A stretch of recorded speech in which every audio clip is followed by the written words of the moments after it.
Praise the Lord. माझं नाव पूजा आहे आणि आज आपण बघणार आहोत मत्तेमधील 9वा अध्याय 9 ते 13. मत्तेयाला पाचारण. मग तेथून जाताना येशूने मत्ते नावाच्या मनुष्याला जकातीच्या नाक्यावर बसलेले पाहून त्याला म्हटले, माझ्या मागे ये. तेव्हा तो उठून त्याच्या मागे गेला. नंतर असे झाले की तो घरात बसला असता पहा, बरेच जकातदार व पापी येऊन येशू व त्याचे शिष्य ह्यांच्या पंक्तीस जेवायला बसले. हे पाहून परुषी त्याच्या शिष्यांना म्हणाले, तुमचा गुरु जकातदार व पापी लोक ह्यांच्याबरोबर का जेवतो? हे ऐकून तो म्हणाला, निरोग्यांना वैद्याची गरज नाही, तर दुःखाइतांना आहे.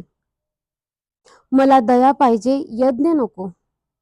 ह्याचा अर्थ काय? हे जाऊन शिका. कारण नीतिमानांना नव्हे तर पापी जनांना पश्चातापासाठी बोलवण्यास मी आलो आहे. Praise the Lord. Thank you so much. भेटूया आपण उद्याच्या व्हिडिओमध्ये.